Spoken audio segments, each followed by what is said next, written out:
Istanbul, 10 novembre 1938. Le peuple turc pleure la mort de Mustafa Kemal Atatürk, mort d'une cirrhose du foie, alors que İsmail İnönü prend le contrôle de l'État. La Turquie fait à Mustafa Kemal Atatürk de grandioses et émouvantes funérailles.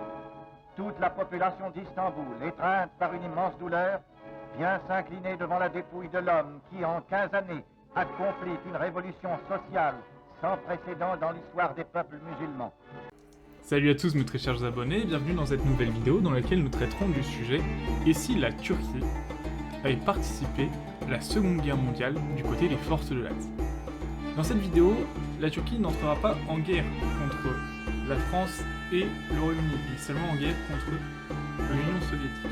Sachez que je prépare la vidéo en deux parties et que ce sera à vous, oui à vous chers abonnés et spectateurs, de choisir si la Turquie fera gagner les forces de l'Axe ou si l'URSS vaincra quand même le Troisième Reich. 1er janvier 1939. À 9h du matin, les fascistes turcs lancent le putsch sur la ville d'Ankara. De nombreuses troupes prennent d'assaut le palais présidentiel, alors que Kemal Arslan, nouveau dictateur de la Turquie fasciste, prend le pouvoir en moins de 3 heures. Cependant, malgré ce coup d'état fasciste en Turquie, les événements de l'entre-deux-guerres n'auraient pas grandement changé, à part qu'un rapprochement germano-turc se serait effectué beaucoup plus rapidement et de manière plus fraternelle. Cependant, Kemal Arslan aurait continué d'entretenir une amitié avec les États français et anglais, ne voulant pas se relancer dans une guerre contre les grandes puissances coloniales. Le 1er septembre 1939, l'Allemagne envahit la Pologne et malgré l'intervention militaire française et britannique, celle-ci tombe en moins d'un mois, déclenchant le début de la Première Guerre mondiale. La France, craignant un troisième front, sachant très bien que l'Italie pourrait à tout moment entrer en guerre dû au pacte de fer, décide avec la Grande-Bretagne de négocier avec le gouvernement de Kemal Arslan afin de stabiliser la neutralité de cet État. Les négociations turco-françaises et britanniques seraient donc déroulées comme ceci. La Syrie aurait été donnée en grande partie à la Turquie, sauf une partie du territoire alawite et du Liban qui reste sous contrôle français, alors que l'Irak est cédé à la Turquie en échange de la nationalisation du pétrole envers l'Angleterre.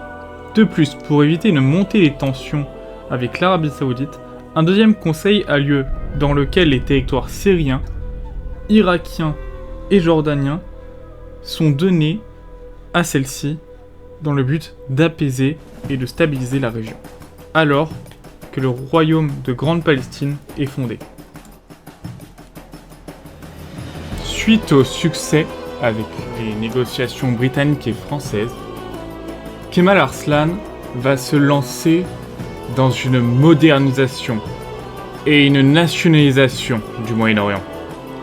La culture arabe sera en grande partie impactée par ces réformes. Celui-ci, craignant des révoltes de ses peuples, fera turquifier toute cette région, imposant l'écriture latine, le turc et toutes les choses qui en découlent. Les peuples kurdes seront d'ailleurs grandement avantagés par cette réforme. Kemal Arslan utilisant alors les Kurdes comme un allié face au peuple arabe, tandis que les Syro-Chaldéens, peuple chrétien du nord de l'Irak, et les autres peuples chrétiens vivant au Moyen-Orient seront déportés vers le Liban français et la Grande Palestine afin d'islamiser et de nationaliser plus rapidement la région contrôlée par les Turcs. Le 22 juin 1941, l'Allemagne déclenche l'opération Barbarossa et envahit l'URSS. Avec son alliance avec Mannerheim, celle-ci disposait déjà d'un front nord en plus du front principal. Mais maintenant, suite à la bataille de Kiev du 23 août au 26 août 1941, les troupes de Kemal Arslan sont d'avis favorable à entrer en guerre contre le démon soviétique. Cette grande guerre patriotique prouvera si le peuple turc est bien celui qui fera naître le surhomme, ou si nous devons disparaître dû à la corruption de notre race. Ainsi, notre cher Selim Pacha, en plus de vos devoirs de généraux de notre grande patrie, je vous donne comme mission de me rapporter chaque détail des combats afin que nous puissions créer l'homme nouveau. Le 31 août au petit matin, ce sont 3 armées qui se lancent à l'assaut du Caucase, par le nord, le centre et le sud. En moins de quelques semaines, les divisions des différents corps de l'armée turque percent les différents fronts et s'avancent à plusieurs kilomètres dans les terres soviétiques, alors que la poche d'Erevan est prise en moins de quelques semaines.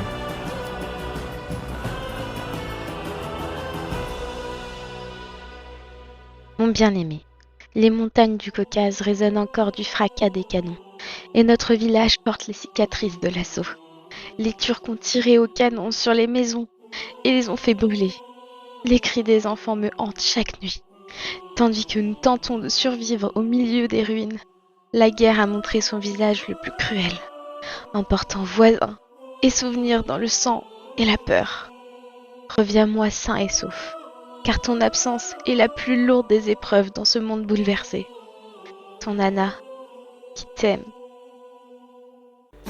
Le 1er octobre 1941, la Géorgie et l'Arménie sont déjà occupées par l'armée turque, alors qu'une opération sur Bakou est lancée. L'armée russe est démoralisée et brisée sur plusieurs fronts, alors que Bakou tombe le 25 décembre, sous le poids des forces turques. Les différents corps de l'armée turque décident de traverser le Caucase, malgré le froid ardent de l'hiver. Ceux-ci tirant et perçant les lignes russes avec leurs canons. Le 2 février 1942, presque tout le Caucase est occupé par l'armée turque. La poche du Daghestan est presque percée, mais celle-ci sera défendue jusqu'en 1943 par les valeureux soldats de l'Union soviétique.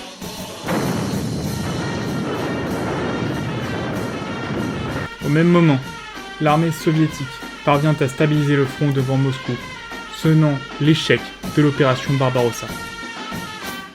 Voilà mes très chers abonnés, c'est la fin de cette première vidéo sur l'Uchronie à propos de la Turquie.